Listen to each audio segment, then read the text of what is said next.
Recibimos a Marina Muyala, directora del Teatro Solís. ¿Cómo estás? Bienvenida. Muchísimas gracias. Buen día estar acá. Hablemos de las actividades del Teatro Solís para este 2024, pero arranquemos por marzo, vinculado a lo que es a la mujer. Sí, bueno, la verdad que ahora te escuchaba hablar, iba pasando en mi cabeza todo lo que tengo para decir, que seguramente no tengamos tiempo. Pero bueno, es un 2024, un poco continuidad también de lo que fue el 22 y el 23, con un mes de marzo donde, bueno, en este mes de las mujeres ponemos sobre todo el énfasis en la visibilización de muchas artistas, interactuando también con algunos ejes de trabajo que venimos implementando. No en el sentido de las grandes modificaciones o de dejar algo por fuera, sino justamente, bueno, como se dice muchas veces en el teatro, subir un poquito el tono en algunas perspectivas. Entonces, bueno, trabajar con lo que tiene que ver con la juventud, ¿no? Las nuevas dramaturgas. En ese sentido tenemos, ya viene de muchos años, pero desde el año pasado pasó de llamarse Ellas en la Delmira a Nosotras en la Delmira.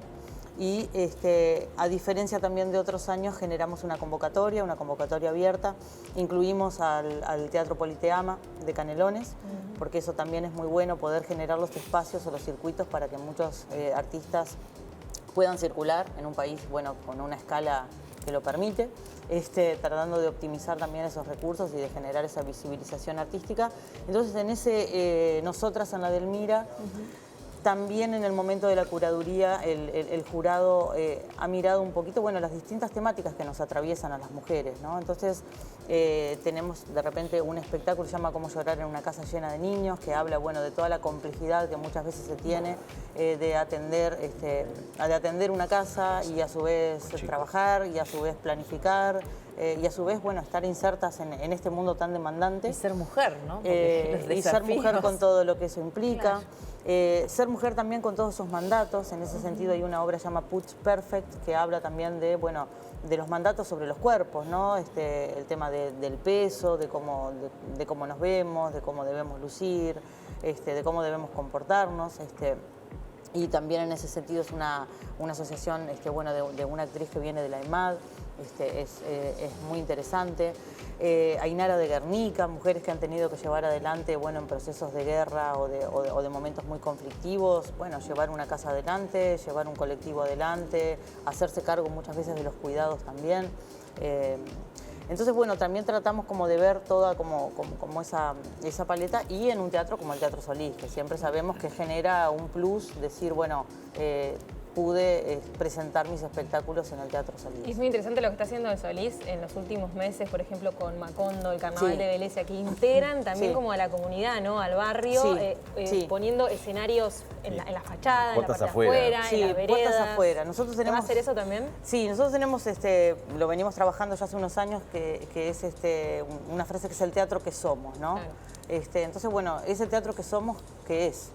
Claro. Y volver a tratar de traccionar y de que la ciudadanía sienta que en realidad es su espacio, que no es ese lugar donde uno de repente tiene que subir la montaña para llegar, sino que es un teatro público, volver a poner sobre la mesa el concepto de lo que es un teatro público, y también el trabajo con los cuerpos estables, tanto con la Comedia Nacional, la Banda Sinfónica, la Orquesta Filarmónica, han recibido realmente de manera muy permeable las propuestas desde la dirección del teatro. Bueno, y justamente en este mes de marzo la Banda Sinfónica va a estar con un espectáculo que se llama Arriesgadas y Aventureras, que son mujeres a lo largo de la historia, y no solo nacionales, también internacionales, que han tenido como un rol protagónico dentro de la música. La Orquesta Filarmónica va a estar con Matajari, de la compañía de Giovanna Martinato. Bueno, vamos a estar también trabajando con la asesoría de género el 9 de marzo en un espectáculo que se llama Juntas, con Papina de Palma y Ángela Alves.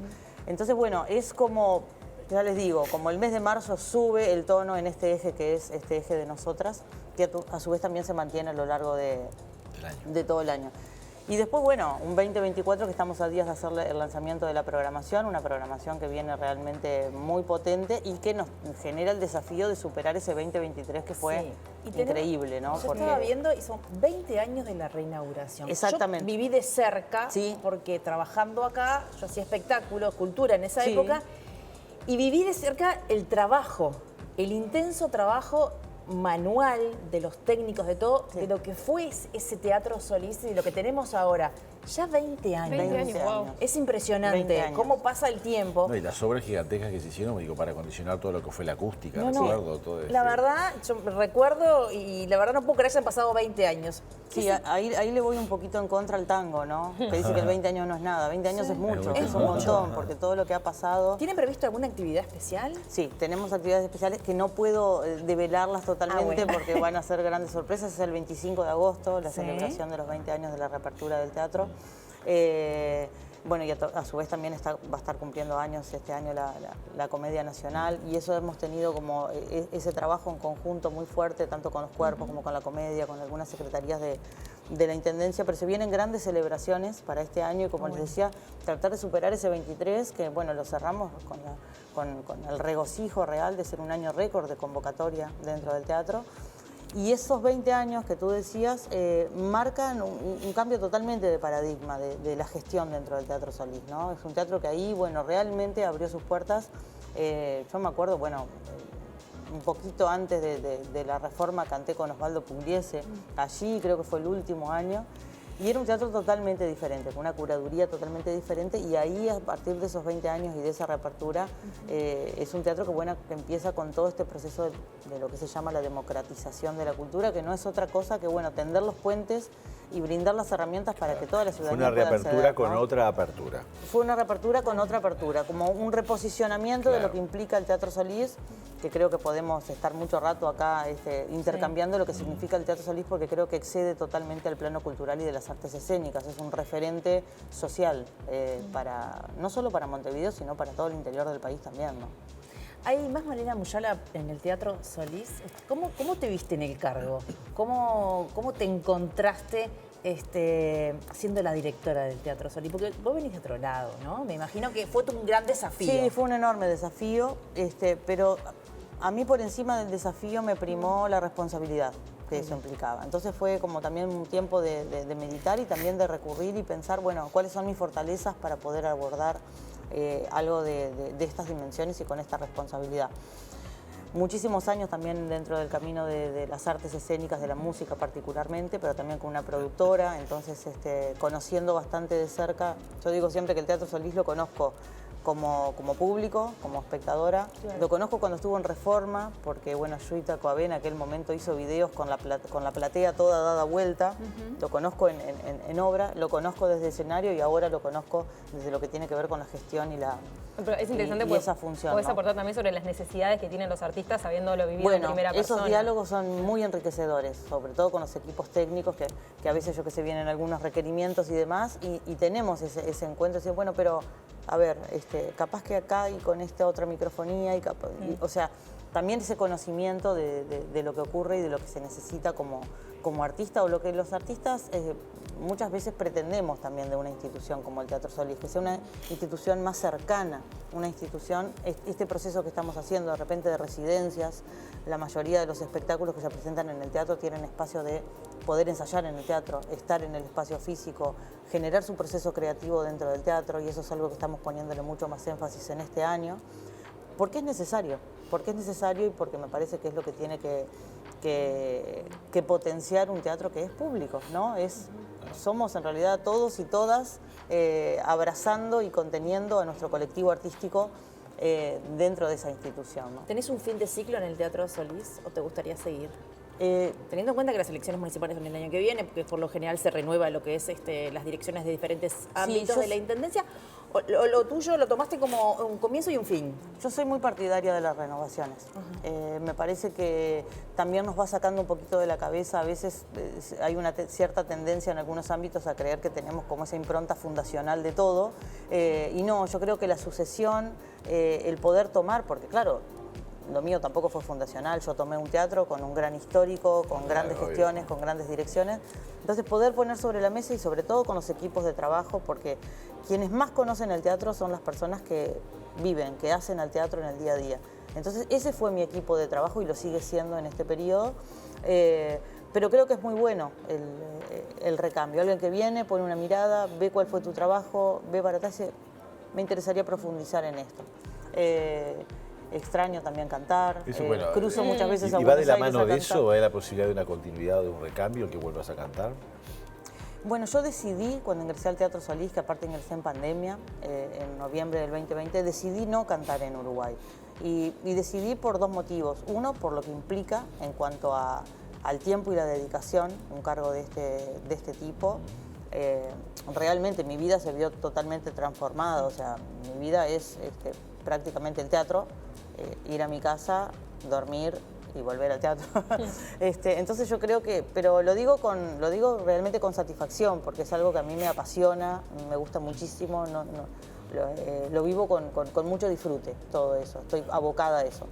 Y también por otro lado porque había todo un colectivo de colegas artistas que también supimos cómo golpeó la pandemia, la falta de fuentes laborales que había en ese sentido, y humildemente, porque realmente humildemente fue decir, bueno, yo estoy enfocada en esto, por este periodo me voy a enfocar en esto, no voy a cantar. De vez en cuando, como se dice, despunto el vicio, cruzo a Argentina, a Buenos Aires, al Torcuato Tasso, hago una presentación y ya vuelvo con... Renovada. Sí, vuelvo, es como que voy un rato a mi pecera, voy a mi pecera y vuelvo, sí.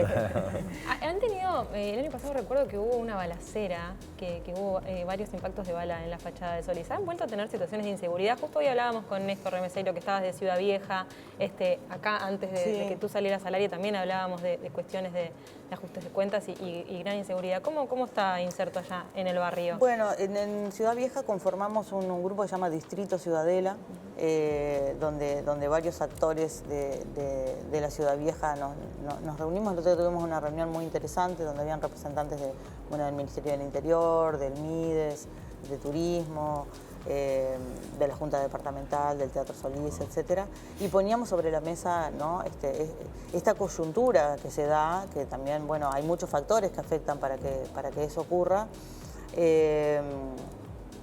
Desde el Teatro Solís yo te puedo decir que, bueno, eso fue un episodio puntual que generó mucho impacto, más allá de lo concreto que fue un impacto de bala en la fachada de uno de los vidrios del Alegro, de la cafetería.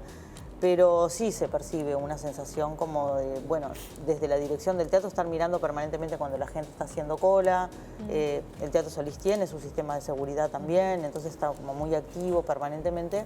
Pero creo que es una temática que nos excede y que creo que no solo tiene a la Ciudad Vieja, sino en general, lo veíamos, ¿no? Todos los días hay una noticia que espero que no lo naturalicemos, ¿no? Que cada vez tengamos el foco más puesto en que, bueno, que hay que trabajar de manera articulada y también nosotros como transformación como ciudadanos y ciudadanas, ¿no? También empezar a tomar conciencia de todo esto que nos está ocurriendo.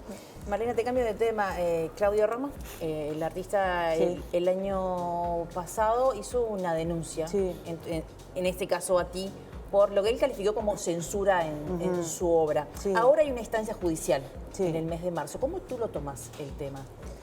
Bueno, en una primera instancia, les voy a ser totalmente sincera, fue algo totalmente sorpresivo y sorprendente. Sorpresivo porque era algo totalmente no esperado, ¿viste? Cuando uno también está tan concentrado en su trabajo, salíamos recién de las vacaciones de invierno, que habíamos tenido, bueno, desbordado ese teatro. Estábamos preparando Macondo, que bueno, habrán visto lo que fue Macondo. Y como tantas otras producciones, esto venía en un proceso, en un proceso de preproducción, con un área dentro del Teatro Solís, que es la encargada de llevar adelante las exposiciones y las muestras. Y de repente me entero en un medio de prensa que eso estaba ocurriendo, ¿no? Entonces, obviamente que reúno a mi equipo de trabajo a ver qué había pasado, pero con la absoluta convicción de que nada de eso que estaba expresado allí había ocurrido en el teatro. Era imposible que eso hubiese pasado. La acusación de censura era por un requisito de utilizar lenguaje inclusivo en la muestra de Rama. Sí. Y fue así. Se le pidió... ¿Qué es exactamente lo que se le pedía? Ya les digo, para nosotros fue como una sorpresa. Les cuento un poquito. Desde hace varios años, desde que yo ingresé, uno de los grandes ejes del trabajo es poner esa mirada dentro de lo que tiene que ver la convivencia y la inclusión, en el sentido de que trabajamos hoy por hoy el Teatro Solís, el 40% de sus espectáculos trabaja con extensión, con grupos de personas jóvenes, de infancias, de personas con baja visión, de personas con problemas auditivos. Entonces dijimos, perfecto, este teatro tiene muchísimos años, Es un teatro que cuando fue creado no se pensó en accesibilidad ni en inclusión. Trabajamos en el 2022 y 2023 fuertemente para generar los códigos Nabilens, hacer programas con braille. Pero en este caso, ¿se le pidió que modificara el texto? Quiero llegar a ese punto Bien. para que vean dónde está el nudito de todo esto. Cuando se le transmite, como a otras tantas producciones, cómo trabaja el teatro, la lectura de la perspectiva de inclusión, que es realmente lo que dice allí, la lectura de la perspectiva de inclusión fue, se me está solicitando modificar el lenguaje al lenguaje inclusivo. La obra que acababa de bajar en el Teatro Solís tenía todos sus textos en braille, para que ustedes se hagan una idea. Por eso para nosotros fue tan sorprendente lo que estábamos leyendo, porque además no solo, ahora tú decías lo de la instancia judicial, hubieron otras instancias donde se reclamó esto, se han dado las explicaciones del caso, pero no solo con lo que dice el equipo del Teatro Solís que trabaja, sino con el aval de un histórico. Absolutamente nunca ha ocurrido una cosa así. No hay absolutamente nadie que diga el Teatro Solís me ha solicitado esto. O sea, yo me quedé como, bueno, ¿qué está pasando? ¿Por dónde hubiera pasado que se contemplara lo inclusivo en Bueno, en es la esa obra de obra. Rama? Si no Bueno, era en el texto de eso se acuerda- explicación eso- de ahí lo va. que la obra representa. Eso ¿Por se acuerda, dónde eso se iba? acuerda muchas veces en ese, a ver, cuando uno ve algo en el Teatro Solís, ya sea un espectáculo, una muestra, está viendo la consumación de todo un trabajo de preproducción. Esto se encontraba en pleno proceso de preproducción, muchas veces en el intercambio con el artista se plantea, bueno, de hecho habíamos tenido una muestra también que habían venido personas con baja audición y se habían generado determinados dispositivos. Ya les digo, la muestra de Pirelli que había bajado tenía todos los textos en braille. Son cosas distintas igual, ¿no? Es distinto, digo, el braille o capaz que facilita. O la modificación de texto. Claro, alguna modificación de texto. Claro, quizá, lo que ¿no? pasa es que la aplicación de una perspectiva de inclusión en los textos claro, se ahí- interpretó de esa manera. Claro. Se O sea, que interpretó de capaz esa que manera. con o un sea- trabajo previo, capaz que articulado de otra manera, se hubiera evitado el problema. Es lo que podemos llegar a concluir. Hay algo que está dicho por todos lados y es que nunca se generó la conversación. Entonces Perfecto. yo siempre digo, mal se puede afirmar algo si no hubo una instancia de diálogo. Tengo que ir cerrando, Malena. La instancia judicial es el 11 de marzo, Ahora, ¿no? marzo, ¿no? No lo sé. No lo sabes. Bien. Bueno. Gracias por la visita. Ya te vas a enterar. Bueno, y éxitos en toda la programación de Sí, este año. Sí, ¿no? totalmente. Y bueno, la invitación está hecha. Muchísimas A gracias. partir del 1 Los de marzo, esperamos. Marzo de la Mujer, unas lindas propuestas Nosotras. en el Teatro Solís. Ya nos Muchas vamos, gracias. ¿no?